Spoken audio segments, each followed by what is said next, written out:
Buenos días.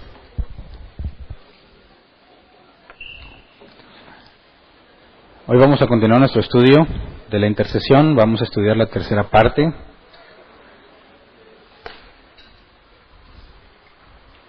Y bueno, hemos analizado con esto de la oración lo importante que es comprender lo que la Biblia enseña al respecto para que nuestras oraciones sean correctas, válidas y podamos reaccionar de forma correcta, ¿verdad? Cuando oramos ante nuestras expectativas, ya sea que son cumplidas o que no. Y bueno, conforme vamos entendiendo esto, incluso de la intercesión, en la forma en la que debemos de pedir por otros y cuáles son las limitantes, como vimos el tema pasado, de Moisés pidiéndole a Dios que perdone el pecado del pueblo y la respuesta que Dios le da. Yo quisiera que, dado que vamos comprendiendo esto y vamos dejando en claro el tema de la oración y que necesitamos cada vez más sabiduría, hagamos el ejercicio de orar antes de predicar para pedir dos cosas en específico. Número uno, que Dios nos conceda que lo que vamos a estudiar no quede solo en nuestras mentes, sino que podamos llevarlo a la práctica. Y número dos, que nos conceda humildad y sabiduría en lo que vamos a estudiar, ¿ok? Así que vamos a orar. Señor, queremos humillarnos ante ti, Señor, reconociendo tu grandeza y rogándote que según tu misericordia, sabiendo que te agrada, Señor, queremos pedirte sabiduría. No nos referimos a adquirir conocimiento en nuestras mentes, Señor, sino que nos des la capacidad de llevar a nuestra vida diaria y cotidiana todo lo que aprendemos cuando estamos estudiando. Que lo que vamos a explicar hoy, Señor, sea usado por ti para que podamos ver un cambio en nuestras vidas. Que tu misericordia sea sobre nosotros, nos permitas comprender y nos permitas llevar a la práctica todo lo que nos enseñas. Es lo que te pedimos. Amén. El tema pasado vimos que Moisés intercedió por el pueblo, ¿verdad? Y quisiera recordarlo porque lo que vamos a ver hoy es una especie de continuación del ejercicio. Ya no vamos a ver a Moisés, vamos a ir a otro ejemplo. Pero recordemos en Éxodo 32, versículo 31 al 32, que el domingo pasado estudiamos la segunda vez que Moisés intercedía por el pueblo, ¿verdad? Y en esta segunda ocasión, dice, volvió entonces Moisés para hablar con el Señor y le dijo, ¿qué pecado tan grande ha cometido este pueblo al hacerse dioses de oro? Sin embargo, yo te ruego que les perdone su pecado. Pero si no vas a perdonarlos, bórrame del libro que has escrito. Y bueno, el tema pasado demostramos que se refiere al libro de los vivientes, el libro donde están registrados aquellos que tienen vida y son borrados cuando mueren. Este no es el libro de la vida de los que van a alcanzar salvación, simplemente es el libro de los vivientes, y lo demostramos con distintos pasajes bíblicos. Y luego vimos la respuesta de Dios ante la intercesión de Moisés. Versículo 33 y 34. El Señor le respondió a Moisés, solo borraré de mi libro a quien haya pecado contra mí. Tú ve y lleva al pueblo al lugar del que te hablé. Delante de ti irá mi ángel. Llegará el día en que deba castigarlos por su pecado, y entonces los castigaré. Fue así como por causa del becerro que había hecho Aarón, el Señor lanzó una plaga sobre el pueblo. Entonces, ¿qué le contestó Dios a Moisés cuando le dijo, te ruego que les perdone su pecado? La respuesta de Dios fue, no. Cuando le dice, quítame aquí, a mí del libro, vimos dos posibles interpretaciones, ¿verdad? Que Moisés está experimentando la misma situación que dijo Pablo cuando deseaba él ser mismo anatema con tal de que sus hermanos judíos conocieran el mensaje, o que está externando que preferiría morir si Dios no hace algo con el pueblo, ¿verdad? Como si fuese una carga muy pesada que después vamos a ver que Moisés dice también quítame la vida, ¿verdad? Porque ya no aguantaba la situación. Vimos también que no estaba Moisés tratando de chantajear a Dios, ¿verdad? Y estudiamos esa posibilidad, porque la palabra chantaje era presión que se ejerce sobre alguno mediante amenazas para obligarlo a actuar de determinada manera y obtener así dinero u otro beneficio. Eso según el diccionario de la Real Academia Española. Entonces vimos que no es que Moisés intentara chantajear, y vimos que de hecho es imposible chantajear a Dios, no le puedes poner presión. Cuando Moisés dice, si no los vas a perdonar, bórrame a mí del libro, no era una amenaza, ¿verdad? Ahora, partiendo de que Dios dijo que Él va a borrar de su libro a quien haya pecado contra Él, eso hace referencia a lo que la Escritura dice, que la paga del pecado es la muerte, ¿verdad? Este es el libro de los vivientes y el que peca va a ser quitado de ese libro. Es decir, el que peca, que muera. La paga del pecado es muerte. Entonces, vimos que no se puede manipular su misericordia. No hay algo que tú puedas hacer para poner presión en Dios. No hay algo que tú puedas hacer para tratar de controlar a quién Dios va a perdonar y a quién no. No tiene nadie, ningún ser humano, influencia o una posición de alto nivel cercana a Dios como para poder mover a Dios de lo que Él ha decidido. La idea de que tú puedes mover a Dios con fe o puedes mover a Dios con pactos es totalmente absurda a la luz de la Escritura. Entonces, el ejercicio que hemos estado haciendo es poner en práctica todo lo que estudiamos con respecto a la oración y luego aplicándolo a la intercesión, y estábamos buscando interpretar correctamente esos pasajes porque en el caso de Moisés eran pasajes que una simple lectura podía llevarte a concluir erróneamente. Pero quiero quizás poner un poco, agregarle un poco de dificultad a esto en otras prácticas que hemos estado haciendo, porque si te hiciera la siguiente pregunta, dirías, bueno, Moisés estuvo intercediendo, ¿verdad? Y le echó ganas hablando con Dios, pero no se puso a ayunar, ¿verdad? ¿Qué pasaría si le agregas ayuno a la intercesión? ¿Es más matón? ¿Es reforzado? O sea, ¿es meterle un refuerzo? Quizás si tú intercedes pero no ayunas, Dios dice, no, así no.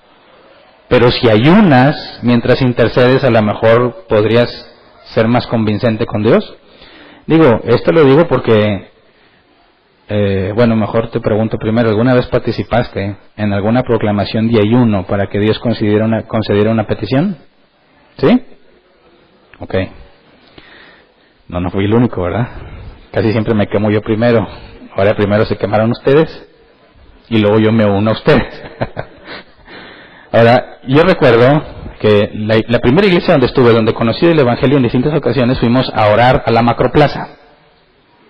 Bueno, para los que no son de aquí, que nos escuchan en línea, la Macroplaza es la plaza más grande que tenemos en Monterrey, ícono de la ciudad, y normalmente se usa para hacer ese tipo de manifestaciones pacíficas, ¿verdad? Obviamente se tenían que sacar permisos y la iglesia se encargaba de eso, pero era, no tan frecuente, pero en distintas ocasiones fuimos a orar a la Macroplaza después de haber ayunado un día anterior.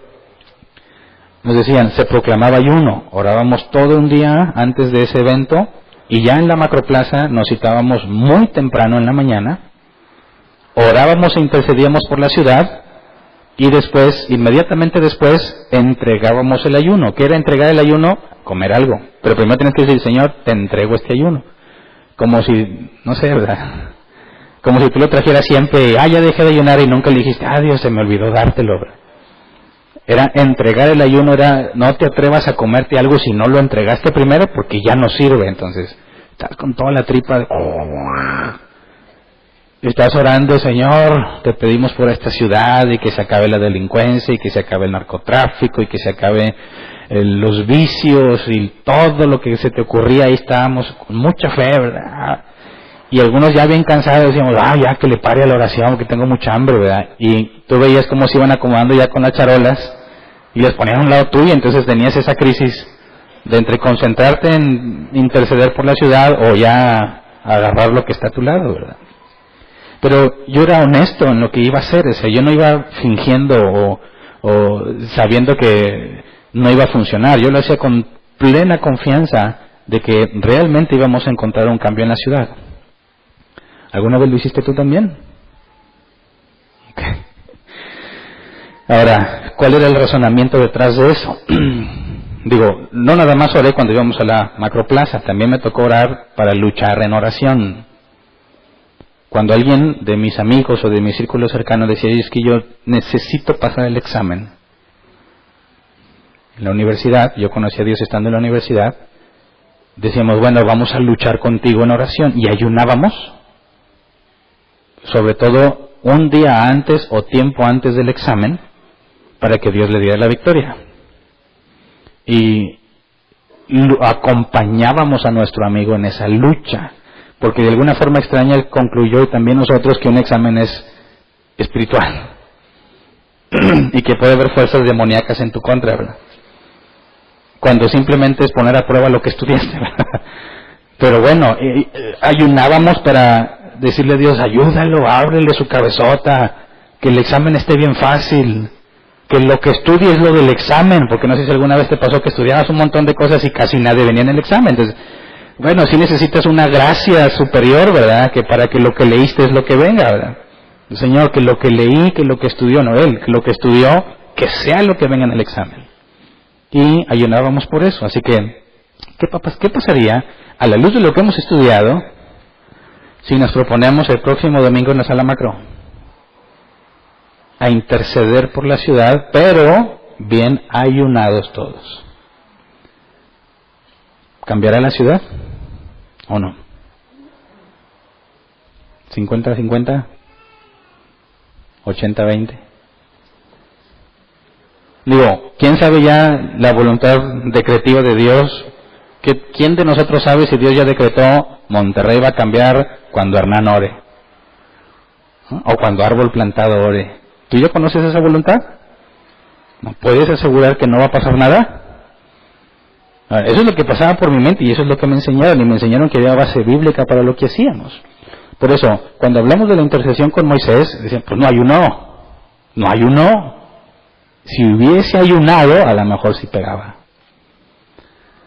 Así que esta idea que tenemos los cristianos de el ayuno como hacerle manita de puerco a Dios, los que no entienden este concepto, que son de otros países, se refiere a torcerle la mano a alguien hasta que lo convenzas de hacer lo que tú quieres, ¿verdad? Entonces algunos ven el ayuno como decir, no Dios, no, bueno, voy a ayunar. Y Dios diría, rayos, no ayunes, Hernán, no arruines mis planes, porque si ayunas te lo voy a tener que dar. Esa era mi mentalidad, aunque parece chiste. Pero había base bíblica y es el primer ejercicio que quiero que analicemos hoy. Ellos aseguraban que según lo que dice Jonás capítulo 3, versículo 1 al 10, lo que hacíamos era válido y estaba fundamentado en la Escritura de que podía funcionar. Vamos a Jonás 3, 1 al 10. La palabra del Señor vino por segunda vez a Jonás. Anda, ve a la gran ciudad de Nínive y proclámale el mensaje que te voy a dar. Jonás se fue hacia Nínive conforme al mandato del Señor. Ahora bien, Nínive era una ciudad grande y de mucha importancia. Jonás se fue internando en la ciudad y le recorrió todo un día mientras proclamaba, dentro de 40 días Nínive será destruida. Y los ninivitas le creyeron a Dios, proclamaron ayuno y desde el mayor hasta el menor se vistieron de luto en señal de arrepentimiento. Cuando el rey de Nínive se enteró del mensaje, se levantó de su trono, se quitó su manto real, hizo duelo y se cubrió de ceniza. Luego mandó que se pregonara en Nínive, por decreto del rey y de su corte, ninguna persona o animal, ni ganado lanar o vacuno, probará alimento alguno, ni tampoco pasará ni beberá agua. Al contrario, el rey ordena que toda persona, junto con sus animales, haga duelo y clame a Dios con todas sus fuerzas. Ordena asimismo que cada uno se convierta de su mal camino y de sus hechos violentos. ¿Quién sabe? Tal vez Dios cambie de parecer y aplaque el ardor de su ira y no perezcamos.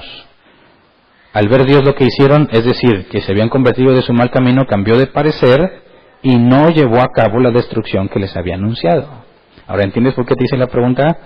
De que, ¿a poco tú sabes lo que Dios ya decretó? ¿Qué probabilidad hay? Dice, ¿quién sabe? Quizás el Señor cambie de parecer, ¿verdad? Entonces, fíjate, dice en el versículo 10, al ver Dios lo que hicieron, cambió de parecer y no llevó a cabo la destrucción que les había anunciado. O sea que lo que hicieron tuvo mucha relevancia en lo que Dios decidió, desde esa perspectiva. ¿Qué hicieron? Bueno, si analizas así los pasajes, podemos hacer una lista. Le creyeron a Dios, proclamaron ayuno y se vistieron de luto. Y luego el rey se levantó de su trono, se quitó su manto real, hizo duelo y se cubrió de ceniza. Y luego ordenó que todos deberían ayunar, persona o animal, no probará alimento alguno, ni tampoco pastará ni beberá agua. Toda persona haga duelo y clame a Dios con todas sus fuerzas. Entonces, ¿qué tenemos que hacer para que Dios perdone la ciudad tal como perdonó a Nínive? Decían, pues estas cosas. ¿verdad? Digo, ¿tiene algo de sentido? Yo decía, pues, me parece razonable y lógico, ¿verdad? ¿Qué hicieron ellos? Le creyeron a Dios y le decían, ¿creen que va a pasar? Amén, lo creemos. Palomita. 2, proclamaron ayuno. Un día antes todos ayunen. Bueno, todo sea por el bien de la ciudad. 3, se vistieron de luto. ¿Cómo es eso? No íbamos todos bien darks de negro, ¿verdad? Pero pues se trata de que no ibas a ir, por ejemplo, si eres mujer, vienen entaconada y la falda y dices, no, se supone que estás triste, ¿verdad? Se supone que estás lamentándote por la ciudad, entonces tenías que ir de acuerdo a cómo te sentías, ¿verdad? No era un desfile para mostrar nuestras mejores ropas, pues tú ibas humilde, íbamos a rogarle a Dios. El rey se levantó de su trono, se quitó su manto real, hizo duelo y se cubrió de ceniza. Esto de cubrirse de ceniza, claro que nunca lo hicimos literal, ¿verdad? Esa era una forma en que las personas de aquellos tiempos y de aquella región del mundo mostraban que estaban muy dolidos por algo. Es decir, en aquellos lugares donde quiera que hubiese una casa y se cocinaba había leña, por consecuencia había ceniza. Una persona manifestaba su alegría por cómo se vestía y sobre todo porque se ungía con aceite. El ungirte con aceite era símbolo de limpieza y salud. Entonces, cuando una persona se ponía triste, no se ungía con aceite. Imagínate más o menos el ejemplo del aceite con ponerte gel en el cabello. Tú quieres salir y quieres irte muy galán, pero tienes un pelo muy rebelde. Ahí es cuando dices, gloria a Dios por el que inventó el gel, ¿verdad? ¿Qué sería yo sin gel? Entonces vas bien embadurnado la cabeza y dices, ahora ¿en dónde vas tan guapo? Pero si estás triste no vas a decir, antes de salir déjame, no, pues vas todo greñudo, que se note que estás mal, que algo grave te pasa. Entonces cuando dice que se cubrieron de ceniza es porque literalmente lo hacían, ¿verdad? En contraste a lo que hace una persona que está alegre o que está bien. Era una forma visible de determinar que algo grave le está pasando.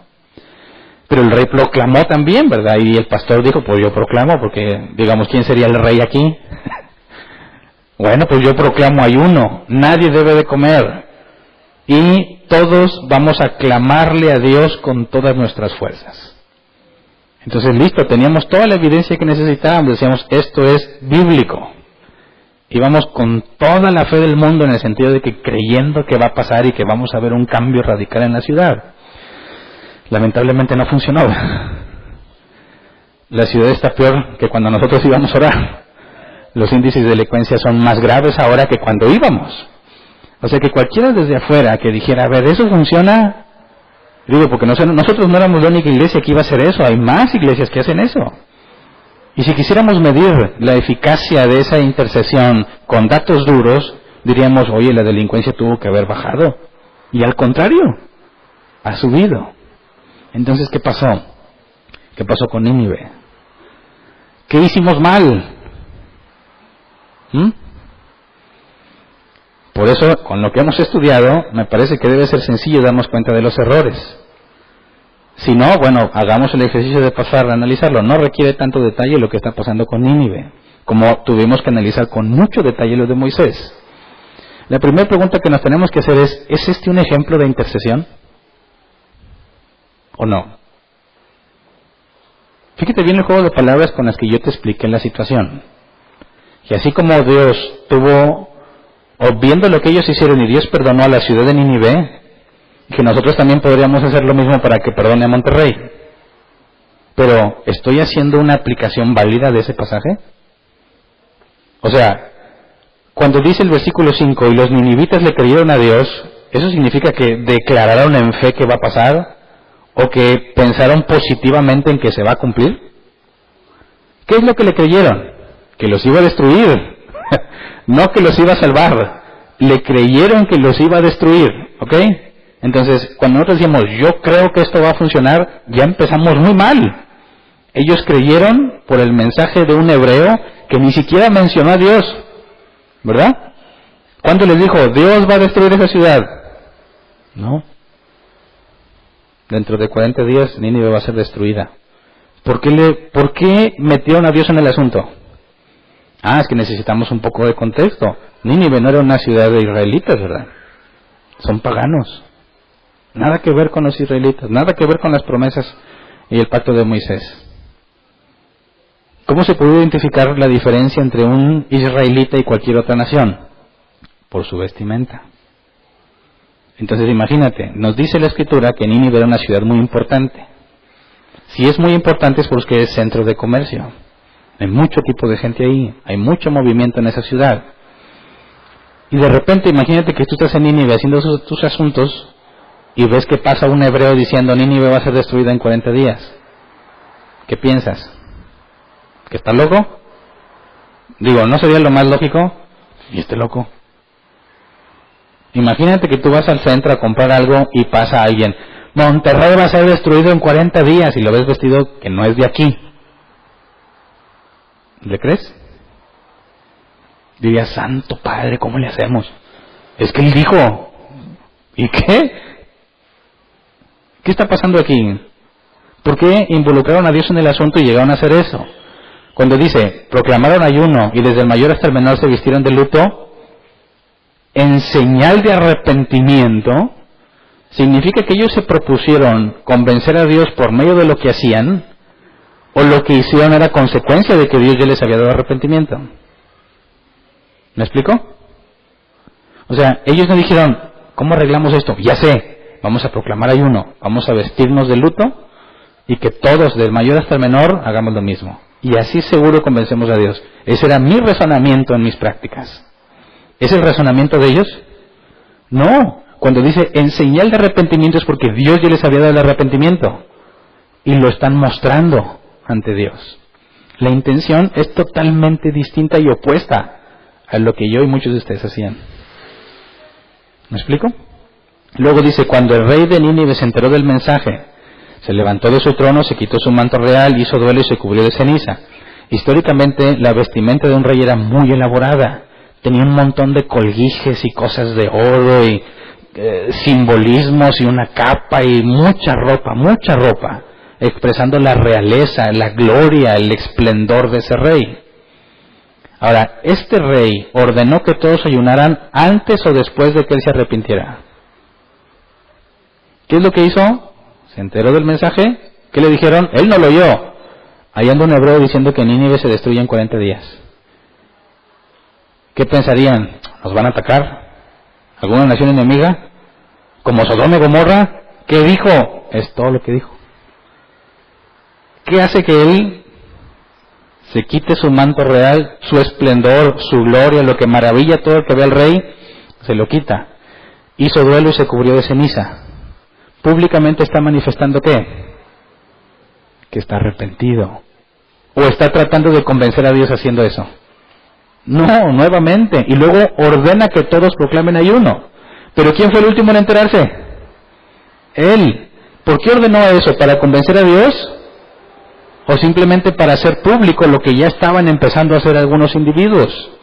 Los que oían el mensaje empezaban a cambiar, a arrepentirse y a manifestar su arrepentimiento.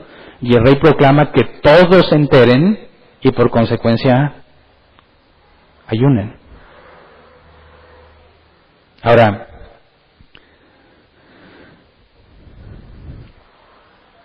¿quién intercedió por ellos?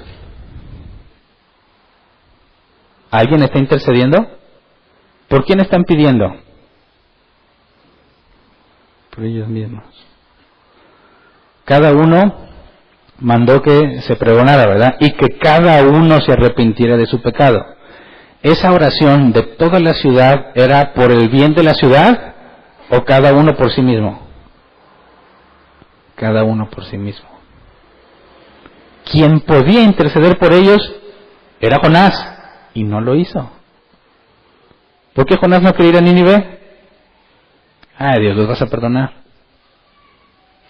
Entonces, está viendo la situación y Jonás está diciendo, ya sabía. ¿Para qué me hace Dios hacer todo este rollo? Dios se va a destruir, sí. Y me van a decir, no, que se iba a destruir. Jonás está bien molesto. Lee el capítulo que sigue y está bien enojado. Y Dios le dice, ¿por qué estás enojado? Estoy enojado hasta la muerte. Bien enojado. Él es quien podía interceder por ellos y no quiso hacerlo. Ahora, ¿Dónde está la intercesión en Nínive? No es intercesión, no es un ejemplo de interceder por una ciudad. Es una ciudad a la cual Dios le dio arrepentimiento y lo manifiestan unidos su arrepentimiento. No están tratando de convencer a Dios de que les perdone su error, le están suplicando que dado que están arrepentidos les tenga misericordia. Si quisiéramos aplicarlo de Nínive en nuestra ciudad, ¿qué tendría que pasar? Que todos se arrepintieran y que todos le clamaran a Dios misericordia porque están arrepentidos. Y entonces, claro que sucedería algo. ¿Por qué? ¿Quién es quien concede arrepentimiento? Dios. Tú no te puedes arrepentir por ti mismo, no puedes cambiar tu manera de pensar. Dios es quien te cambia, ¿verdad? Entonces, si te fijas lo errado que estaba al decir, aquí vamos a cambiar a toda la ciudad y vamos a luchar y guerrear y bien ayunados y con fe y proclamamos. No, es un triste acto de ignorancia. Bien intencionado, no lo dudo, ¿verdad? Bien intencionado, pero la intención no es lo que cuenta en estas cosas. Ahora, podrá alguno decir, Hernán, pero Dios cambió. Será lo que tú quieras, pero cambió. ¿Verdad? No dice, versículo 10, al ver lo que hicieron, es decir, que se habían convertido de su mal camino, cambió de parecer y no llevó a cabo la destrucción que les había anunciado.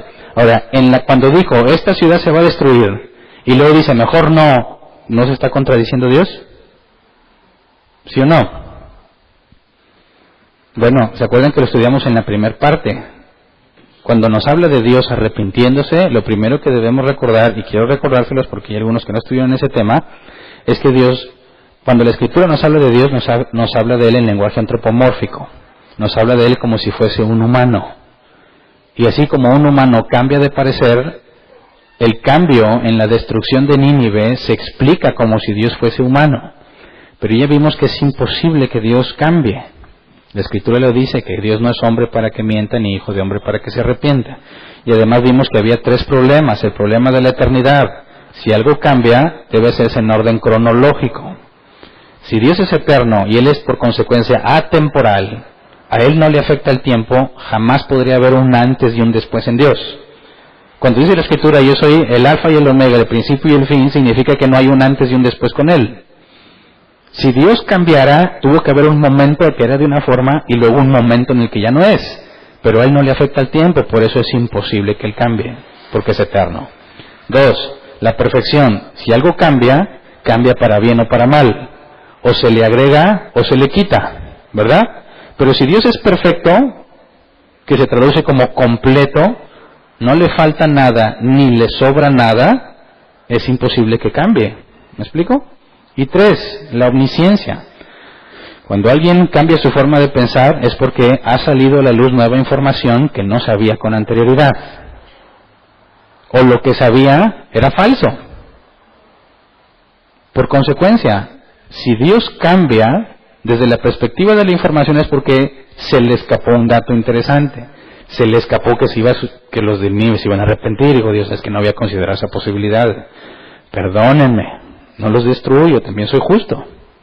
No, si Dios ya lo sabe todo, es imposible que no sepa lo que va a suceder, porque además de que Él no necesita tiempo para saber nada, sino que sabe todo en un mismo instante, jamás se le podría escapar algo.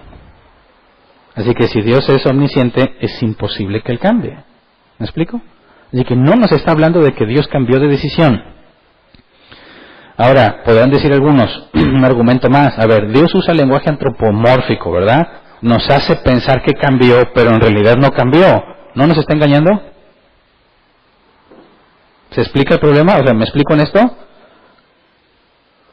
O sea, Dios te hizo pensar algo que no es.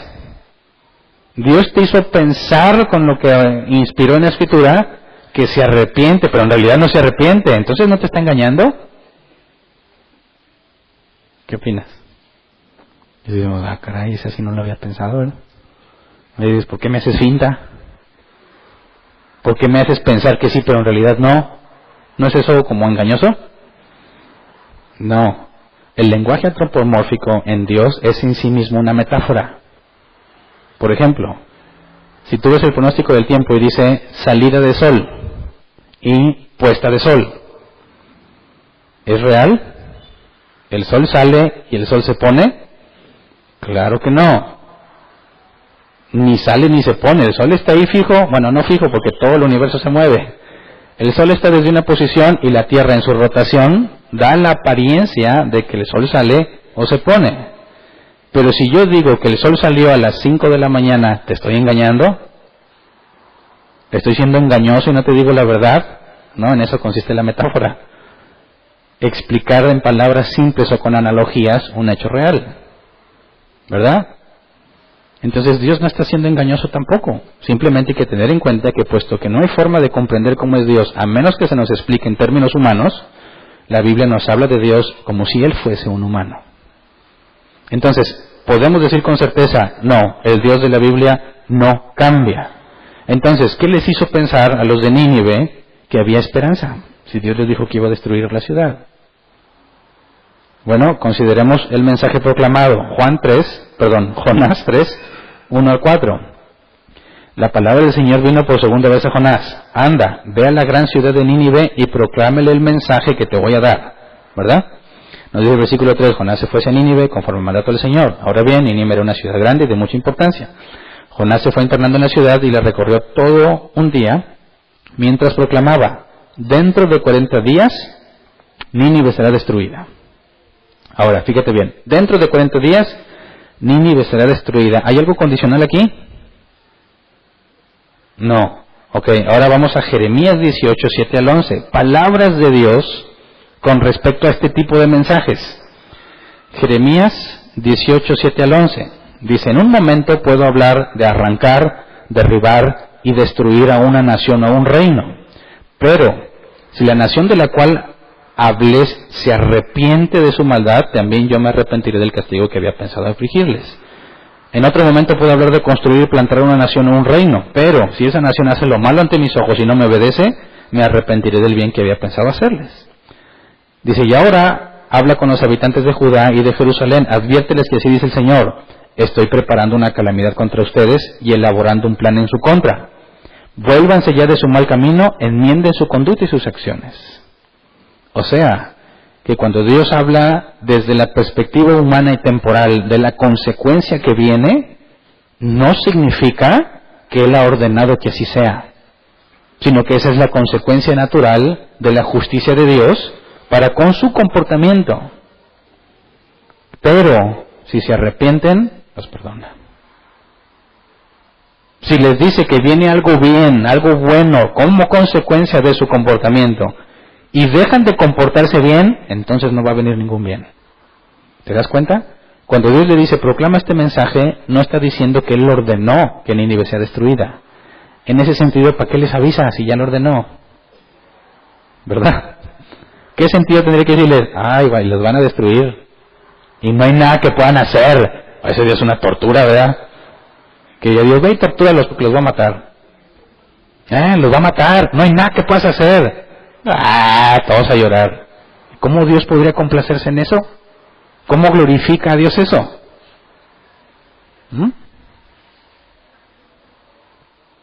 No está dando una orden. No les está Jonás informando la orden de Dios. Les está diciendo esto va a pasar porque están haciendo eso. Por la forma en la que están viviendo, esto es lo que voy a hacer. O sea, arrepiéntete. ¿Me explico? Entonces, el mensaje a Nínive sí era condicional. Cuando lo analizas a detalle, cuando consideras lo que Dios ha dicho, aunque no esté expreso, pero si se arrepienten, no tendría sentido si nada más les está comunicando una orden. Y por las propias palabras de Dios entendemos que cuando dice la Escritura que te va a ir bien si haces esto, está condicionado a que seas eso. Y si te va a ir mal porque haces eso, está condicionado a que sigas haciendo eso, ¿verdad? Así que la esperanza de los de Nínive está fundamentada en el carácter de Dios. Ahora, ¿cómo conocían ellos a Dios? ¿Cómo saben que sí es su carácter? Bueno, de entrada, ¿quién les dio el arrepentimiento? Dios. ¿Qué hace una persona arrepentida? Dice, hombre, ya lo hice. ¿Ya para qué hago algo? ¿Eso lo hace alguien arrepentido? El que se arrepiente va a buscar en todas las formas que esté a su alcance de conseguir enmendar la situación,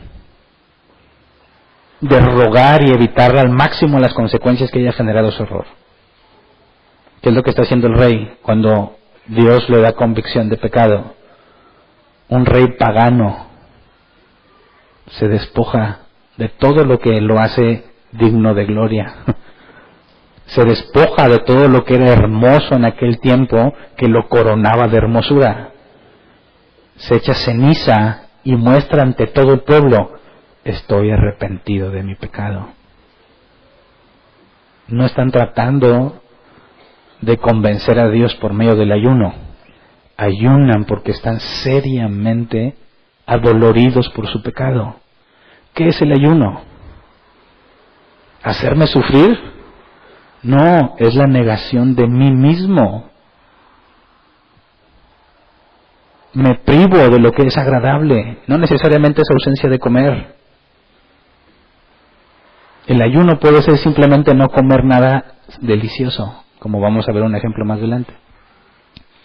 El ayuno puede ser refrenar de lo que a mí me gusta en mi carne, porque realmente estoy afligido. Es como si dijeran, imagínate que yo hice algo muy grave, y luego me dicen, bueno, ya, pero vámonos a los taquitos que te gustan. Y dijera, va. Pues, ¿no se supone que estás bien dolido? Diría, no quiero eso. No, ¿cómo me invitas a unos tacos? Me duele mucho lo que hice, no quiero saber nada de tacos ahorita.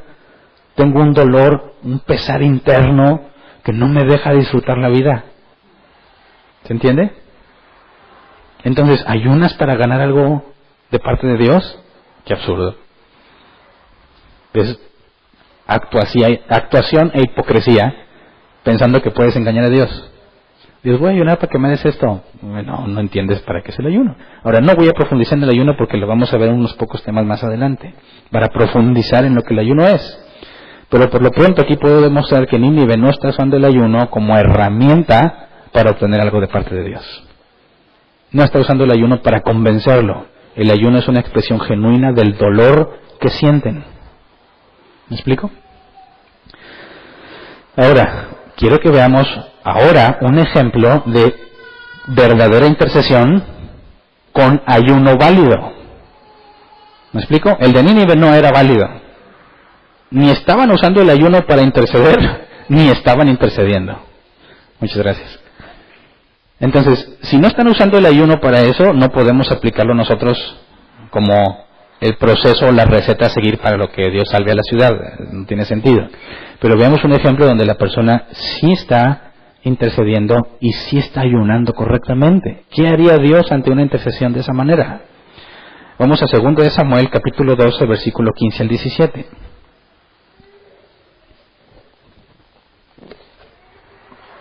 Segunda de Samuel 12, 15 al 17. Dicho esto, Natán volvió a su casa, y el Señor hirió al hijo que la esposa de Urías le había dado a David, de modo que el niño cayó gravemente enfermo. David se puso a rogar a Dios por él, ayunaba y pasaba las noches tirado en el suelo. Los ancianos de su corte iban a verlo y le rogaban que se levantara, pero él se resistía y aún se negaba a comer con ellos. Pausa. En este ayuno, ¿David comía? ¿Qué opinas? Es una pregunta capciosa porque falta información. No te apresures a decir, no. ¿Cuánto tiempo duró el ayuno? ¿Alguien sabe? Todavía no lo leemos. ¿Qué te dice? No, pues 150 días. Y tú ya dijiste que no, nunca comió. Pues ya se hubiera muerto. ¿Verdad? Primero, es un hecho que está ayunando, ¿verdad? Y que ese ayuno lo hace porque él está afligido, está rogando por el muchacho. Este sí es una intercesión. Y hay ayuno en su intercesión. ¿Habrá David obtenido lo que se propuso? La historia, los que lo han leído ya saben que no, pero necesitamos analizar lo que está pasando aquí. ¿Por qué estaba así David? ¿Por qué está ayunando? ¿Está tratando de convencer a Dios? ¿O no? Vamos a leer 2 de Samuel 12, 1 al 6. Contexto. ¿Qué está pasando? Porque dice que Dios hirió al niño. Y Dios hizo que el niño cayera gravemente enfermo. Y muchos dicen, mi Dios nunca haría eso. Pues tu ídolo no, pero el de la Biblia sí. Y hay que entender por qué. Dice, el Señor envió a Natán para que hablara con David. Cuando se presentó ante David le dijo, 2 hombres vivían en un pueblo. El uno era rico y el otro pobre. El rico tenía muchísimas ovejas y vacas, en cambio el pobre no tenía más que una sola ovejita que él mismo había comprado y criado. La ovejita creció con él y con sus hijos. Comía de su plato, bebía de su vaso y dormía en su regazo. Pausa. No vayan a usar esto como justificación para tratar al chihuahueño que tienen en su casa como si fuera un hijo más, ¿verdad? Porque dice, era para ese hombre como su propia hija. Y no diga, Hernán dijo y es bíblico. No tengan perrijos. ¿Qué es lo que está pasando aquí? Pausa. ¿Por qué le cuenta esa historia a David? Sabemos que la historia trae un mensaje, pero David es quien debe juzgar. El rey era quien juzgaba los casos difíciles. El pueblo acudía para que el rey diera justicia. Natán le dice, David, necesito que hagas justicia en este caso. Tienes a un rico con muchas ovejas y a un pobre que tiene una sola y es como su perreovija, o no, bueno, ovija, ¿verdad? Sería ovija. Si el perro es perrijo, la oveja y es su ovija. Comía de su plato, bebía de su vaso, dormía en su regazo. Y David dice, cuero. Versículo 4, pero sucedió que un viajero llegó de visita a casa del hombre rico, y como éste no quería matar ninguna de sus propias ovejas o vacas para darle de comer al huésped, le quitó al hombre pobre su única ovejita. Ahora, no lo dice, pero rey, ¿qué procede en este caso? ¿Y qué dice David? Tan grande fue el enojo de David contra aquel hombre que le respondió a Natán, tan cierto como que el Señor vive, que quien hizo esto merece la muerte. ¿Cómo pudo hacer algo tan ruin? Ahora pagará 4 veces el valor de la oveja. Eso según la ley de Moisés en Levítico. Pero fíjate cómo reaccionó, ¿verdad? Bien enojado. Tan cierto como que hay un Dios. Quien hizo eso merece la muerte. ¿Cómo hizo algo tan ruin?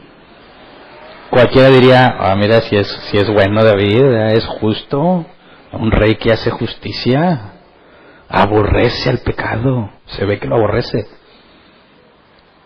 Versículos 7 al 12. Entonces Natán le dijo a David, tú eres ese hombre. Así dice el Señor Dios de Israel, yo te ungí como rey sobre Israel y te libré del poder de Saúl. Te di el palacio de tu amo y puse sus mujeres en tus brazos. También te permití gobernar a Israel y a Judá. Y por si esto hubiese sido poco, te habría dado mucho más. ¿Por qué entonces despreciaste la palabra del Señor haciendo lo que le desagrada? Asesinaste a Urías elitita para apoderarte de su esposa.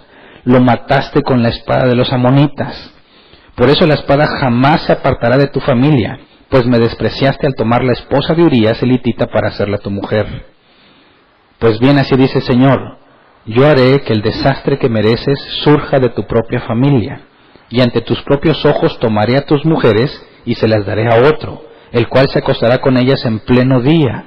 Lo que tú hiciste a escondidas, yo lo haré a plena luz, a la vista de todo Israel. Ok, ahora, ¿cómo crees que reacciona David?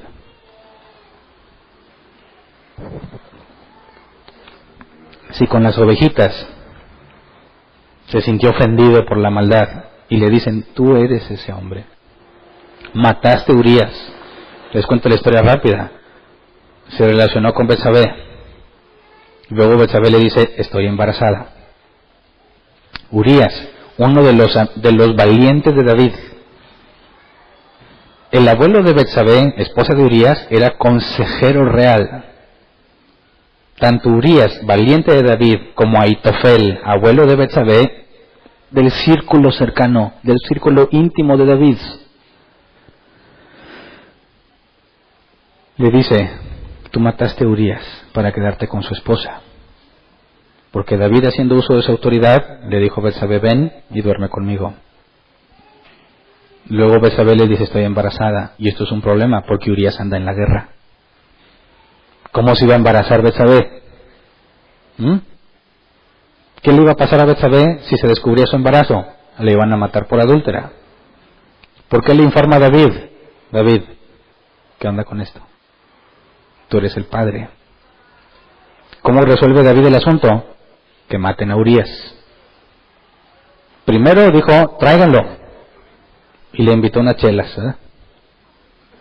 Lo puso feliz. Ponte contento. Lo quiso embriagar. Ahora vete con tu casa. Vete a tu casa y disfruta este día con tu mujer. O sea, ve y acuéstate con tu esposa. Y cuando te des cuenta que está embarazada, pues ¿de quién va a ser el hijo? Pues tuyo. ¿Qué le dijo Urías? Claro que no. ¿Cómo voy yo a acostarme en la casa? ¿Cómo voy a descansar cuando todos están peleando? Dios me libre. Y se regresó a la pelea. Se le arruinó el plan a David. ¿Y qué se le ocurrió a David, el siervo del Señor? Conforme al corazón de Dios. Hay que matarlo. Pero si yo lo mato, se va a descubrir el asunto. Así que le manda una carta al general de su ejército y le dice, ponme a Urías en lo más recio de la batalla. Y cuando esté ahí peleando, váyanse todos y déjenlo solo, para que muera. Y se obedecieron las órdenes del rey. Y mataron a Urías porque todo el ejército lo traicionó. Fueron a decirle a David, David, ya matamos a Urías. Entonces David dio la noticia de que Urías había muerto, no de que lo había mandado matar. Y dejó que Betsabé viviera el duelo que corresponde a la viuda. Y después le dijo, ven, vamos a casarnos. Y ahora sí el hijo que va a tener, pues va a ser 7 meses y no, ¿verdad? ¿Sí entiendes por qué, verdad?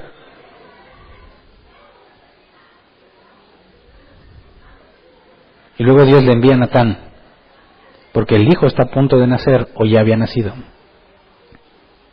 Han pasado al menos los 9 meses del embarazo. David no le dijo nada a nadie. Pensó que se había salido con la suya. Y Dios envía a Natán y lo confronta. Y le hace ver su error. ¿Qué pasa con David? Segunda de Samuel 12, 13 al 14. He pecado contra el Señor, reconoció David ante Natán. El Señor ha perdonado ya tu pecado y no morirás, contestó Natán. Sin embargo, tu hijo sí morirá, pues con tus acciones has ofendido al Señor. Ahora esto hay que entenderlo con claridad. ¿Qué culpa tiene el niño? ¿Cómo un Dios justo diría, bueno, ahora tu hijo va a pagar por lo que tú hiciste? Eso es totalmente injusto. Muchos cristianos creen en las maldiciones generacionales, ¿verdad? Dicen, ahorita me va mal porque mi abuelita era bruja. ¿Verdad? Ay, abuelita, te pasaste. Pero alguien le dice, no te agüites, nomás tienes que romperlo. Ah, ¿cómo se rompe? Yo lo rompo en el nombre de Jesús. Yo lo rompo en el nombre. Abuelita, todo arreglado, abuelita. Yo digo como chiste porque es gracioso, pero es real. Eso hacen. Y no se ponen a cuestionar la justicia de Dios al respecto. ¿Por qué yo voy a pagar por lo que mi abuela hizo? Y yo no digo que mi abuela fuera bruja, que en ese caso hipotético. ¿Por qué voy a pagar yo lo que otra persona hizo, aunque sea de mi familia? ¿Es eso justo?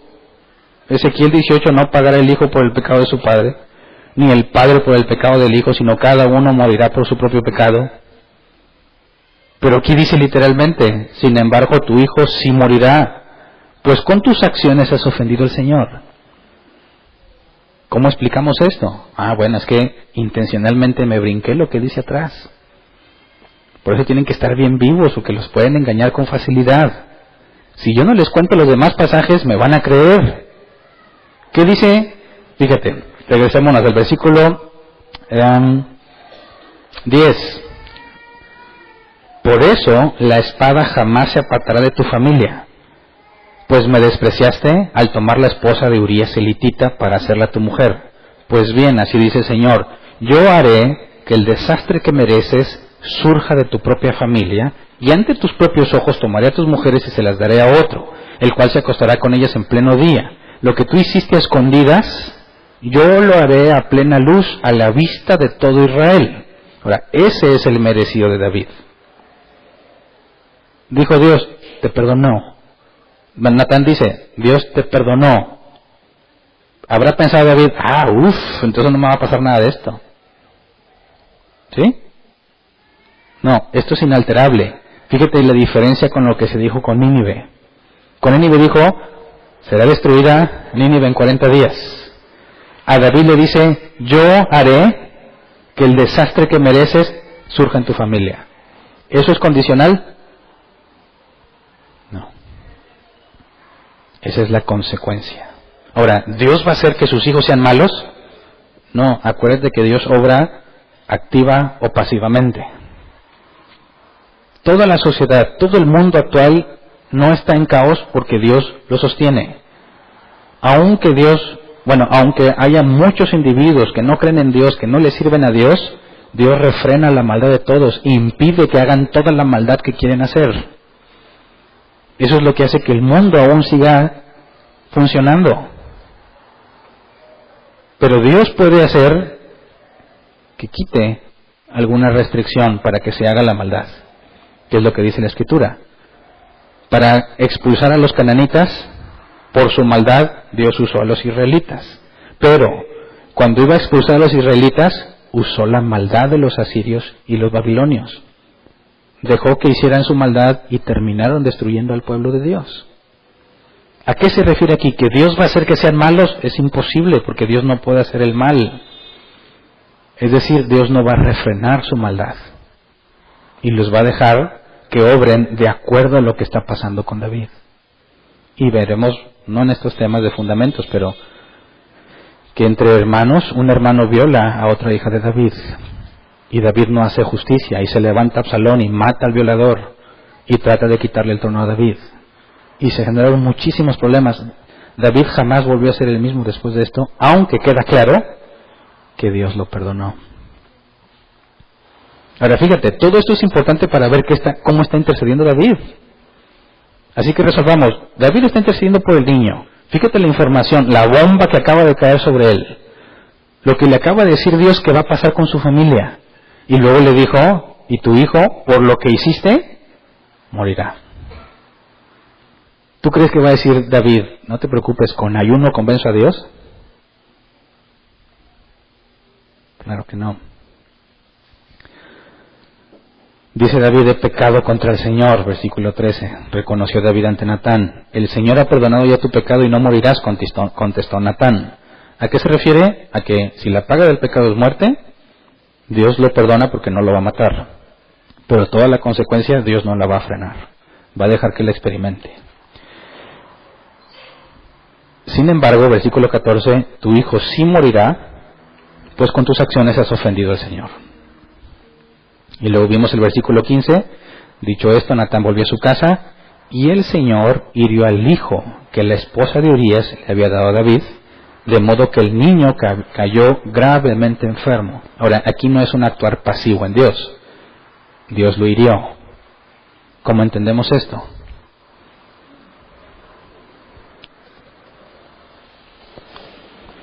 Bueno, ese niño era un niño ilegítimo, ¿verdad? Situación muy vergonzosa para aquellos tiempos. Lamentablemente en nuestra sociedad nomás le dicen bendiciones, ¿verdad? Pero en cuestión de aquellos tiempos quedaban marcados de por vida. La vida de ese niño sería un constante recordatorio no solo para David, sino para todo Israel de lo que David había hecho. ¿Qué clase de vida le esperaba a ese niño? Es más, quitemos eso. ¿Qué clase de vida le espera a un niño que viene al mundo? Si Dios decide quitarle la vida a un niño que no tiene conciencia de pecado, ni ha hecho algo malo, ¿qué pasará con ese niño? ¿Es un acto injusto? ¿Es un acto justo? ¿O es un acto de misericordia? ¿Qué opinas? ¿Qué está haciendo Dios con este niño? ¿Está siendo injusto con el niño o le está librando una vida de muchas dificultades? ¿Qué pasa con un niño que muere sin tener conciencia de pecado? Sin haber hecho algo reprochable. si Dios es justo, ¿lo condenaría?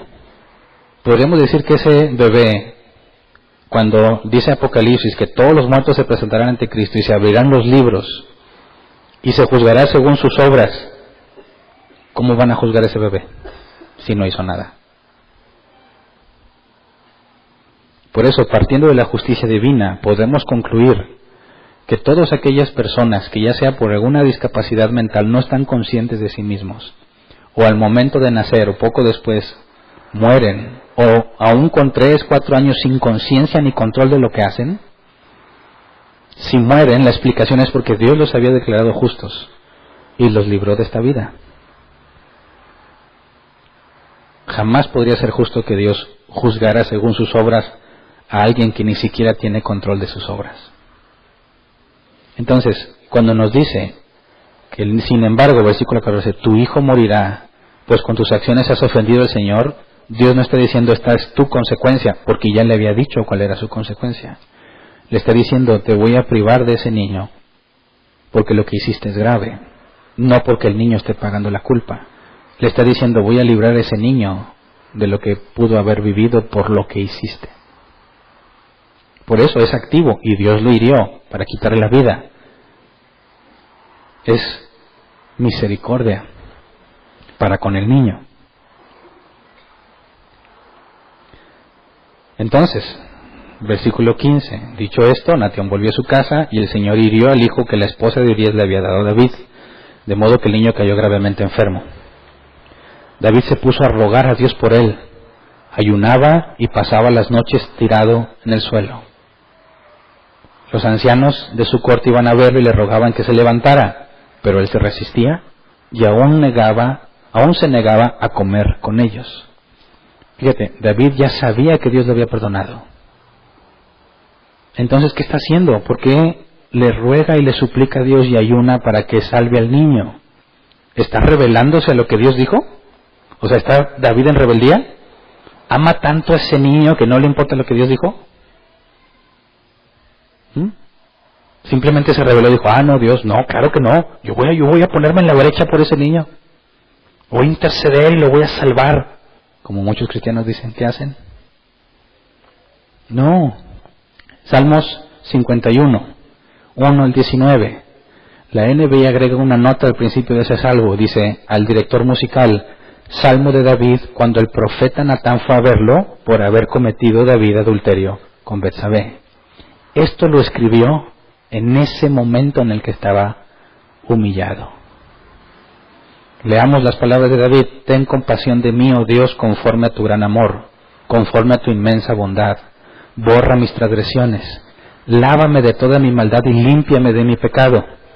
Yo reconozco mis transgresiones, siempre tengo presente mi pecado. Contra ti he pecado, solo contra ti, y he hecho lo que es malo ante tus ojos. Por eso tu sentencia es justa y tu juicio irreprochable. Yo sé que soy malo de nacimiento, porque pecador me concibió mi madre. Yo sé que tú amas la verdad en lo íntimo, en lo secreto me has enseñado sabiduría. Purifícame con hisopo y quedaré limpio. Lávame y quedaré más blanco que la nieve. Anúnciame gozo y alegría. Infunde gozo en estos huesos que has quebrantado. Aparta tu rostro de mis pecados y borra toda mi maldad. Crea en mí, oh Dios, un corazón limpio y renueva la firmeza de mi espíritu. No me alejes de tu presencia ni me quites tu Santo Espíritu. Devuélveme la alegría de tu salvación, que un espíritu obediente me sostenga. Así enseñaré a los transgresores tus caminos, y los pecadores se volverán a ti. Dios mío, Dios de mi salvación, líbrame de derramar sangre, y mi lengua alabará tu justicia. Abre, Señor, mis labios, y mi boca proclamará tu alabanza. Tú no te deleitas en los sacrificios, ni te complacen los holocaustos, de lo contrario te los ofrecería. El sacrificio que te agrada es un espíritu quebrantado. Tú, oh Dios, no desprecias al corazón quebrantado y arrepentido. En tu buena voluntad haz que prospere Sión, levanta los muros de Jerusalén. Entonces te agradarán los sacrificios de justicia, los holocaustos del todo quemados, y sobre tu altar se ofrecerán becerros. ¿Y te fijas cómo está hablando específicamente de cada cosa que le dijo Natán? Líbrame de derramar sangre, dijo, tú mataste a Urías. Con la espada de los amonitas, porque no fue él literalmente, sino por medio de traicionarlo en la guerra. Está hablando de su pecado, de cómo tiene un dolor profundo. Dice, anúnciame gozo y alegría, porque ¿qué es lo que le anunció? Todo el mal que va a venir. Dice, devuélveme la alegría de tu salvación. ¿Por qué? ¿Por qué la alegría de tu salvación? Porque esa es la única esperanza que le queda, que Dios lo perdonó y sabe que le va a ir muy mal, pero quiere alegrarse en lo más esencial, en que es salvo. Ahora, está ayunando. ¿Por qué ayuna? ¿Para convencer a Dios? Está expresando todo este dolor que estamos leyendo. ¿Te fijas? Vamos a estudiar más a detalle el ayuno, pero el ayuno no es una herramienta para obtener algo. El ayuno es la consecuencia de dolernos de nuestro pecado. ¿Sabes? No hay ningún mandato en la Biblia que diga que tienes que ayunar o que siempre debes ayunar. No, porque lo harías, te negarías de cosas que disfrutas cada vez que estás consciente de tus problemas. Cada vez que estás consciente de tu pecado dirías, no puedo vivir en paz porque sé que he ofendido a Dios. Y tú mismo, sin decir, Dios, hoy te ofrezco tu ayuno y te lo entrego. No, yo no quiero saber de comida, no me hables de disfrutar. Estoy totalmente adolorido por lo que hice. Y les ruega a Dios que le enseñe a vivir y enfrentar lo que sigue. Que sus pecados los borre. Eso es lo que está pasando cuando él ora por el niño. Y nos dice que intercede por él. El niño no tiene la culpa. Sabe que va a ser librado, pero qué dolor va a traer para toda esa familia. No nada más la noticia del adulterio que se va a hacer público, sino aparte el dolor de perder el fruto de tu vientre. Todo por lo que hizo. Así que, 2 de Samuel 12, 18 al 20 dice, 7 días después, el niño murió. ¿Cuánto estuvo ayunando David? 7 días. ¿Dice que se abstuvo de toda comida? No. No quiso comer con sus oficiales. Se la pasó encerrado en su habitación, no se dice exactamente cuál era, tirado en el piso. El niño murió. ¿Qué hizo Dios con la petición de David? Me dijo, no. ¿Qué era lo mejor? ¿Cuál era la mejor respuesta que Dios le pudo haber dado a David? Precisamente esa, no. ¿Por qué exponer el niño a tanto daño a causa de lo que él hizo? Los oficiales de David tenían miedo de darle la noticia, pues decían, si cuando el niño estaba vivo le hablábamos al rey y no nos hacía caso, ¿qué locura no hará ahora si le decimos que el niño ha muerto? Fíjate bien la diferencia entre el pensamiento de los oficiales y el pensamiento de David. Los oficiales piensan, como muchos cristianos piensan, que David está ayunando para tratar de convencer a Dios. Dicen, imagínate cuando se dé cuenta que no le sirvió, se va a poner peor. Porque según ellos, ¿qué es lo que quería David? Convencer a Dios de que librara al niño. ¿Verdad?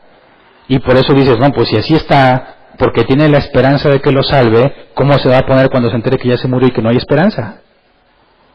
Ese es el pensamiento común de todos. ¿Pero qué hizo David? Versículo 19, pero David, al ver que sus oficiales estaban, dice la NBI, cuchicheando, se dio cuenta de lo que había pasado y les preguntó, ¿ha muerto el niño? Imagínate que tú eres un oficial y te dices, ay, ¿quién le va a decir? ¿Y si no le decimos? Hombre, se va a poner bien loco. Y luego dice, se murió el niño y tú estás ahí. ¿Qué le dices? No sé, voy a checar. Le estás mintiendo al rey y te puede costar la vida. Tienes que decirle que sí. Dice, sí, ya ha muerto. Le respondieron. Versículo 20. Entonces David se levantó del suelo y enseguida se bañó y se perfumó. Luego se vistió y fue a la casa del Señor para adorar. Después regresó al palacio pidiendo que le sirvieran alimentos y comió. Diría un cristiano de los de ahora, está loco. ¿Está loco? ¿Cómo así tan frío? ¿Ya se murió? Ah, bueno. Y va y se arregla, como si nada. Está loco David. Pues no, que le dolía mucho. No estaba rogando por el niño. Se murió el niño, entonces era pura falsedad. No le interesaba el niño entonces. Versículo 21. ¿Qué forma de actuar es esta?, le respondieron sus oficiales. ¿Ves? Me lo estoy imaginando bien. ¿Qué forma de actuar es esta? Cuando el niño estaba vivo usted ayunaba y lloraba, pero ahora que se ha muerto, usted se levanta y se pone a comer. Dice, entonces, ¿para qué ayunabas? ¿Verdad? ¿Para qué ayunabas? Versículo 22, David respondió, es verdad que cuando el niño estaba vivo yo ayunaba y lloraba, pues pensaba, ¿quién sabe? Tal vez el Señor tenga compasión de mí y permita que el niño viva. Pero ahora que ha muerto, ¿qué razón tengo para ayunar? ¿Acaso puedo devolverle la vida? Yo iré donde Él está, aunque Él ya no volverá a mí. David sí comprende el ayuno. David estaba ayunando porque estaba totalmente dolorido y albergaba una esperanza, pero al darse cuenta que lo que Dios dijo era definitivo, ¿para qué ayuno? Esto no era para convencer a Dios. Ahora veo con claridad que Dios va a cumplir lo que dijo. ¿Para qué ayuno? ¿Te das cuenta que el ayuno no es pues voy a ayunar? David sabe que Dios es soberano. Y la esperanza que albergaba era sin fundamento, porque Dios le dijo, yo lo haré. Aún lo intentó. Esta intercesión fue genuina y su ayuno fue correcto. Y aún así Dios dijo, no. Jamás pensemos que la intercesión va a lograr cosas con Dios. Nadie puede alterar su voluntad. Y cada vez que oremos y le pidamos algo o intercedamos por alguien, tenemos que tener bien en claro la reacción de David. Aunque haya sido algo bien doloroso, cuando vemos que es algo que Dios decidió hacer y no hay cambio, entonces tenemos que hacer lo que Él hizo. Nos levantamos, nos vestimos, nos arreglamos, continuamos con nuestra vida.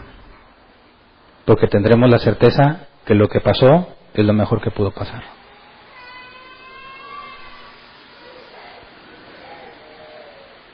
David conoce a Dios, sus oficiales acaban de conocerlo, acaban de entender en qué consiste el ayuno, acaban de ver que no se puede fingir, que no es algo externo, no es una herramienta. Y sobre todas las cosas, que no importa que ayunes y te aflijas, Dios es inmovible. Y eso no debería hacernos tristes. Eso debería ser motivo de alegría. Porque el hecho de que Él permanezca firme en lo que ha ordenado, asegura que no seas consumido por su ira. El hecho de que Dios permanezca firme a sus promesas, asegura que tú alcanzarás salvación aunque no la mereces. El hecho de que Él permanezca firme asegura que cuando Él dijo que va a hacer algo, lo va a hacer sin excepción. Y al mismo tiempo, cuando Dios no ha declarado algo específico, esto nos enseña que hay esperanza. Que podemos rogarle, humillarnos y quién sabe, tal vez Dios lo haga. ¿Me explico? ¿Tiene sentido irnos a la macro a interceder por Monterrey?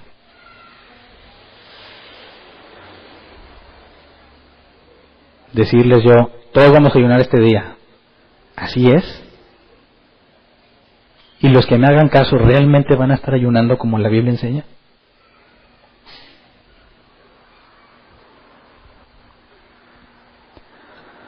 A pesar de nuestras oraciones e intercesión, Dios siempre hará lo que es mejor y debemos confiar en Él. Quizás tu vida ahora es así porque Dios no contestó una oración tuya. Quizás tienes problemas porque tu intercesión Dios la rechazó. Quizás nos amargamos por cosas que hicimos y Dios no nos libró. Quizás estamos pagando consecuencias de nuestros malos actos y Dios no nos la quitó. Tenemos que aprender de las palabras de David. Devuélveme el gozo de la salvación. Puedes haberte perdonado, pero aún sabes que las consecuencias pueden ser duras, pero necesarias. Tenemos mucho que interceder por otros, pero nunca confiando en nuestra intercesión, nunca tratando de manipular a Dios, dispuestos a aceptar lo que Él haya decidido hacer.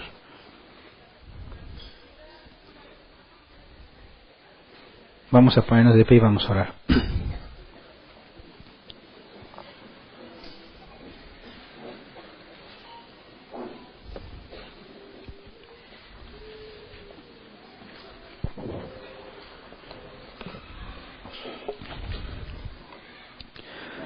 En este caso no quiero que ores porque yo te pedí que lo hagas, ¿verdad? Este es un momento en el que tú debes de aprovechar. Cuando Dios nos permite comprender algo, debemos rogarle en base a eso que aprendimos, ¿verdad? Pasa el tiempo y se nos olvida. Pero ahora que somos conscientes, no debemos desperdiciar la oportunidad de rogarle a Dios. Si somos sus hijos, nos va a disciplinar. No va a pasar por alto nuestros problemas. No te va a dejar sin corrección. En Él hay esperanza. Podemos acercarnos a Él albergando la esperanza de que nos va a dar las cosas que necesitamos, aunque no las merecemos. Pero no hay certeza. Tenemos la certeza del perdón si somos sus hijos. Todo lo demás, Dios lo hará de acuerdo a su voluntad. Tenemos mucho que orar por nosotros y por otros. Hagámoslo con el entendimiento correcto. Así que vamos a orar. Señor, queremos tener la misma actitud que tuvo David, Señor, pero sin la necesidad de llegar a un comportamiento tan extremo. No queremos ser conscientes de nuestro error después de que lo hicimos. Todos tenemos errores, Señor, y pedimos por todos aquellos que están en problemas. Pero enséñanos a ver lo que decía David, que tú eres soberano, Señor. Tú eres bueno y tus misericordias son nuevas cada mañana. Hay esperanza en ti, podemos rogarte según lo que anhelamos, pensando que es de acuerdo a tu voluntad. Enséñanos a aceptar lo que tú has decidido hacer. Por mucho que nos hayamos esforzado por evitarlo, Señor, cuando tú has decidido hacerlo, líbranos de decepcionarnos, líbranos de ser egoístas y pensar que debes cumplir lo que nosotros te pedimos. Líbranos de ser egocéntricos y pensar solamente en cómo vemos las cosas. Enséñanos a ver las cosas como tú las ves. Danos resignación cuando, a pesar de interceder, tu respuesta es un no. Danos contentamiento con lo que nos da según tu voluntad. Enséñanos a descansar en ti, Señor. Que nuestra alegría no esté en lo superficial, en si tenemos dinero o no tenemos, en si vivimos en un lugar o no vivimos, que no sea nada externo a nosotros, que nuestra felicidad esté centrada en saber que somos tus hijos, en saber que no nos vas a dar lo que merecemos, no nos vas a dar la condenación que merecemos, sino que has extendido tu misericordia y tu gracia. Tu misericordia al perdonar nuestro pecado y tu gracia al declararnos justos. Ten misericordia de nuestras vidas, Señor. Pedimos por nosotros y por todos aquellos que están en dificultades, que se han rebelado, que se han extraviado. Queremos pedirte por esta ciudad, no en el sentido incorrecto, sino como los apóstoles pedían. Sabemos que esta ciudad necesita conocerte a ti. Y queremos pedirte como los apóstoles lo hicieron, danos denuedo para hablar tu palabra. Danos gracia al momento de hablarla. Danos sabiduría para saber cómo expresarla y cómo explicarla. Para que todos aquellos que están destinados a salvación se encuentren contigo por medio de nosotros y nuestra predicación del Evangelio. No te pedimos que cambies sobrenaturalmente la ciudad, Señor. Tú ya has decidido qué vas a hacer con ella. Te pedimos que según el medio que tú elegiste para salvar a los hombres, nos uses para predicar el Evangelio bíblico, para que los hombres escuchen las buenas nuevas y escapen del juicio venidero, según tu soberana voluntad. Haz de nosotros lo que debemos hacer, Señor, para que los propósitos tuyos en esta ciudad puedan ser llevados a cabo sabiéndonos parte de eso. Sabemos que no somos indispensables y tú puedes usar a quien tú quieras. Por eso nuestra súplica está centrada en que nos des el privilegio de sabernos usados por ti. Gracias por todo lo que nos has dado, Señor, por todo lo que nos has perdonado y por la gracia inmerecida que hemos recibido de ti. Amén. Pueden sentarse.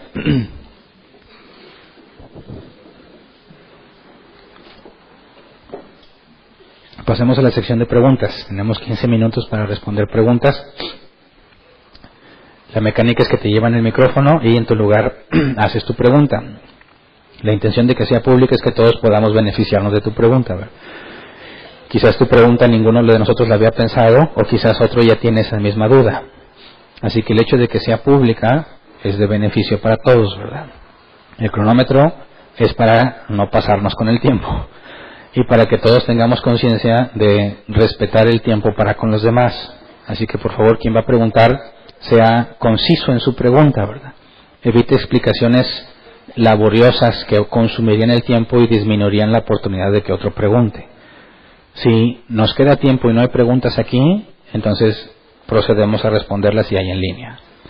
¿Alguien tiene una pregunta? Levante su mano para que le lleven el micrófono. Allá.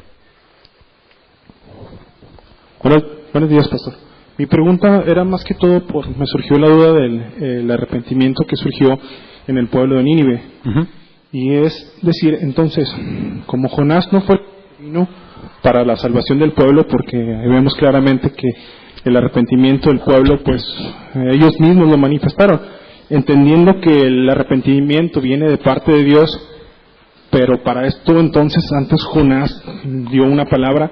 La palabra que dio Jonás fue suficiente para el arrepentimiento, solo al decir que la ciudad se iba a ser destruida, o hubo algo más que la Biblia no nos estaba diciendo que tal vez eso causó el arrepentimiento o el entendimiento a las personas, o Dios en su misericordia les dio el arrepentimiento para ser salvados, porque pues entendemos que es un pueblo que pues no sé si no sabía nada de Dios, no era un pueblo que pagano, si se puede decir así, y no como los israelitas que ya conocían de ese Dios, que los pudo haber llevado. Bueno, entendiendo que Dios da el arrepentimiento, ¿algo más surgió o no lo dice la Biblia? Okay. Bueno, partimos de que cuando Dios ordena que algo suceda, también define el medio por el que va a suceder, ¿verdad? Y tendríamos que reconocer que si Dios determinó que el medio sean esas simples palabras de Jonás, demuestra que no es el contenido del mensaje, sino el mensaje que Dios ha elegido. Es decir, a veces nosotros luchamos porque no entendemos bien eso y pensamos que quizás no debería hablarle a nadie de Dios porque no sé lo que yo creo que debería saber, o que quizás no voy a ser lo suficientemente claro, o quizás no soy tan hábil para poder explicarlo. Pero eso es un error, porque tú estás poniendo tu confianza no en el medio que Dios usó, sino en tu capacidad de transmitirlo. Y la Biblia no dice que el medio es tu capacidad de transmitirlo, sino el mensaje. Así que alguien pudiese predicar muy torpemente un pasaje bíblico, pero hablar de ese pasaje bíblico como lo está en la Escritura, y se cumple el requisito de que al ser predicada esa palabra, Dios la use como medio para salvar. Entonces, en el caso de Jonás, está diciendo palabras simples que demuestran que Jonás no tuvo nada que ver, que ni siquiera tuvo que hacer un mensaje con suficiente explicación, o ni siquiera tuvo que hablarles de quién es el Dios al quien él predica, sino simplemente avisar la consecuencia de lo que viene. Y si te fijas, esa es la esencia del Evangelio, la buena noticia que parte de que entiendas el juicio venidero, y el primer paso fue hablar de juicio. No podemos hablarle a alguien de la esperanza que tiene en Dios si primero no le hablamos del pecado y lo que merecen sus obras. Entonces vemos un claro ejemplo de que Dios no depende de los medios humanos, de la capacidad de transmitir el mensaje, ni siquiera de la claridad que esperaríamos en el mensaje. Dios es soberano a ese grado que esas simples palabras son suficientes para que el pueblo entienda. Okay. Muchas gracias. ¿Alguien más?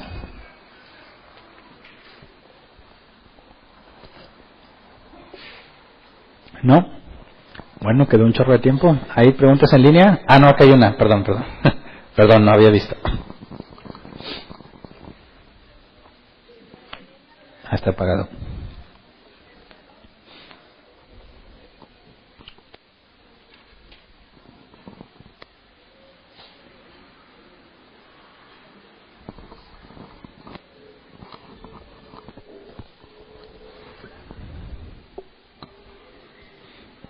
¿No? ¿Dios no quiere que pregunte entonces? No es cierto. Ahí está el otro micrófono. Bueno, mi duda, en el caso de el ayuno que se relata en el libro de Esther, ¿sí sería correcto, o sea, una intercesión que la que se está haciendo cuando Esther pide que todos ayunen por ella para presentarse ante el rey? Y ahí sí, bueno, más adelante vamos a ver esos ejemplos en el ayuno, pero te puedo explicar ahorita. El ayuno es la consecuencia natural del que se aflige, ¿verdad? Del que está consciente de algo grave y que necesita la ayuda de Dios. Entonces, cuando ella le dice ayunen conmigo, no significa que ellos dijeron también vamos a ayunar, sino que están en el mismo sentir, ¿verdad? Y están igual de dolidos por lo que puede pasar, porque ahí estaba la amenaza de que el pueblo fuese exterminado, ¿verdad? Y aparte estaba la promesa de que Dios siempre tendría un remanente, entonces también están rogando según la voluntad de Dios en ese aspecto. Pero el hecho de que los invite ahora a ayunar no es que les haya ordenado que ayunen, sino a que a los que están igual de enterados y angustiados por lo que sucede, que juntos se expresen a Dios lo que hay dentro de ellos, su deseo genuino. No se trata de que hayan hecho el ayuno para convencer, sino que esa era la consecuencia de lo que estaban experimentando. Mi duda no es el ayuno, sino es una intercesión. Sí puede ser, o sea, es una intercesión, pero no es una herramienta para interceder. Es una expresión de cómo nos sentimos cuando intercedemos. Gracias. ¿Alguien más? A ver si estoy volteando a todos lados. No. Ah, sí, me falla otra vez. Buenas tardes. Buenas tardes. Mi pregunta es, ¿qué es lo que hay en David para que Dios lo describa como un hombre conforme al corazón de Dios? Bueno, la palabra corazón, lev en hebreo, es hombre interior, ¿verdad? Es lo que dirige al humano, ahí está el centro de su pensamiento y de su voluntad. Cuando dice que es conforme al corazón de Dios es porque David, en cierta manera, se comporta o hace o piensa como a Dios le agrada. Y eso significa que para que él haga eso es porque Dios ya había obrado en él, ¿verdad? Todos los que somos hijos de Dios estamos en un proceso de cada vez ser más conforme al corazón de Dios. Es el proceso de la santidad. Dios se refiere a David en ese particular evento diciendo, este es santo, este es de los míos, por eso lo elegí para reinar. A diferencia de Saúl, que lo entregó a sus propios pensamientos. ¿Me explico?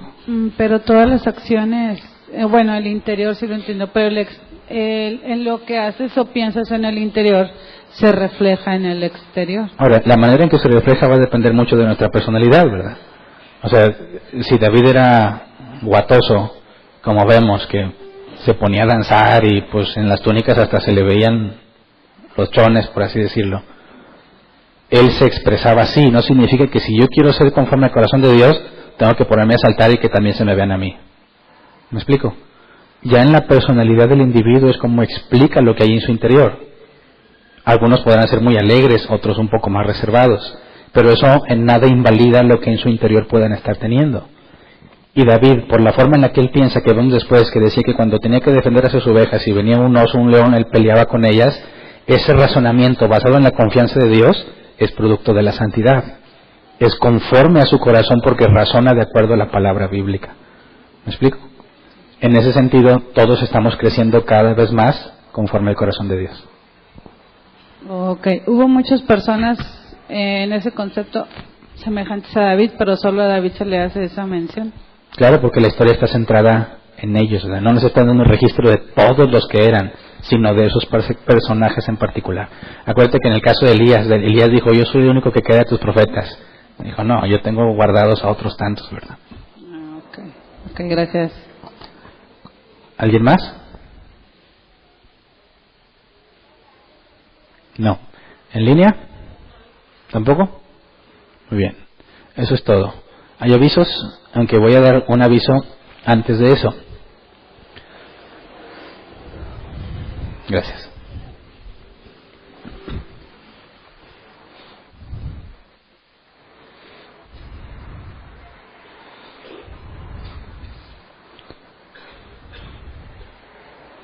¿La lista de las personas me la mandaste? Ok. Para no equivocarme en nombrarlo. Es que no había puesto los datos. Gracias. Primero, personas que nos visitan por primera vez. Jesús Sánchez y Porfirio Guerrero. ¿Están aquí entre nosotros? ¿Se podrían de pie, por favor? 1, 2. Un aplauso. ¿Pueden tomar su lugar? Nos da gusto que nos visiten. Estamos a sus órdenes en lo que podamos servirles. Otro aviso es que las siguientes personas que voy a nombrar les voy a pedir que por favor se acerquen al final para hablar con ellos. Es Ramón Alanís y Leti, su esposa, Alberto Báez, Irving Castro, Luis Rodríguez, el esposo de Jess, porque tenemos dos Luis Rodríguez, ¿verdad? Juanita Alanís, Brenda López, Vanessa López, Jessica Cabrera, Belia López, Fabiola Galván, Noé Cruz Jr., Roberto Molina, Gustavo Castillo, Angélica Lucio, Fabiola López, Alan Martínez, Magda Castillo y Lázaro Garza. También me parece que aquí están en la lista Margarito Charco y Sidley, su esposa. Por favor, vamos a dar primero unos minutos para atender algo de preguntas y luego les vamos a pedir que se acerquen aquí porque necesitamos hablar con ustedes. Y antes de que también hablemos con ellos, les voy a pedir que antes de que hablemos nosotros con ellos, los diáconos se acerquen para tocar un tema breve e importante antes de la junta con estas personas. ¿Ok? Entonces, estos son todos los avisos que hay, pero hoy quiero comentar un aviso muy doloroso y lamentable. Nos vemos en la necesidad bíblica de hacer esto público por la gravedad de lo que sucedió. El día de ayer tuvimos una junta extraordinaria de miembros, es decir, tenemos juntas de miembros programadas, pero fue necesario convocar a los miembros con sentido de urgencia para tratar un tema que afecta gravemente a la congregación. Y ayer se informó y estamos en ese proceso, pero también necesitamos hacerlo público para con todos los que se congregan aquí, incluso para todos los que nos escuchan en línea. Lamentablemente tuvimos que destituir a quien se desempeñaba como anciano entre nosotros, Gerardo Soriano. Tuvimos que destituirlo de su cargo y expulsarlo de la iglesia, por dos razones, comprobadas y analizadas: por adulterio, porque era un hombre casado, él confesó adulterio, y por apostasía, ha negado la fe, al grado de asegurar que entre nosotros todo el tiempo que estuvo nunca fue cristiano. Tenemos un proceso al respecto, todos acompañamos en el dolor que esto provoca a la parte lastimada en su familia, a su esposa, a sus hijos, a familia que se congrega entre nosotros, pertenecientes o cercanos a ellos, y públicamente queremos decir que estamos deslindados con lo que Gerardo Soriano vaya a hacer desde hace 2 semanas que fue formalmente expulsado. Lamentamos mucho esta situación, es un proceso difícil para la congregación, pero nuestra confianza está puesta en Dios. Así que hacemos de conocimiento público que cualquier acto que él vaya a hacer, cualquier comportamiento que decida hacer, no tiene ninguna relación con nosotros. No pertenece a esta congregación, no tiene ningún compromiso con nosotros, él es completamente excomunicado y desaprobado en nuestras actividades. Aún falta definir lo que va a pasar con los videos de sus predicaciones en YouTube, Queremos validar bien eso, aunque no encontramos herejías ni mala doctrina en sus predicaciones. No queremos generar confusión si alguien llega a ver un comportamiento inadecuado y aún vea o llegue a pensar que porque hay videos de árbol plantado con él, piense que está asociado de alguna forma a nosotros. Entonces, esta es la parte difícil que quería comunicarles y espero su prudencia, su comprensión al respecto. La Escritura advierte que este tipo de cosas pasarían en cuanto a la inmoralidad sexual y en cuanto a la apostasía. Entonces, si alguien, obviamente todo esto ya lo vimos a detalle en la junta de miembros, ¿verdad? Pero si alguno de ustedes tiene alguna duda al respecto o quiere entender cómo es que se llegó a esa conclusión, no tenemos ningún problema en dar los fundamentos y las explicaciones por las cuales llegamos a concluir de esa manera. ¿Ok? No es algo oculto ni privado y no pretendemos en ningún sentido tratar de minimizar u ocultar lo que sucedió. Estamos dejándolo públicamente, tal como Pablo dice en sus cartas. Tuvo que avisar a las otras congregaciones cuando expulsó a Himeneo, a Alejandro, a Fileto y dio las razones del por qué los había expulsado. Estamos cumpliendo con ese compromiso bíblico. ¿Ok? Si alguien tiene alguna inquietud, con confianza puede acercarse al terminar esta sesión, pero por lo pronto vamos a trabajar en fortalecernos como iglesia, cada uno en la vida de santidad que debe de tener y también como estructura. Se tienen que levantar nuevos ancianos, se tienen que levantar nuevos diáconos y además de otros cambios que ya teníamos planeados con anticipación en cuanto a la forma en la que estamos trabajando para que podamos ser más eficientes en nuestro servicio a Dios. Es todo. Lamento dejarlos con esta mala noticia final, pero es necesario que se las comunicara. Ahí están las cajas, la caja de ofrenda y las ventas.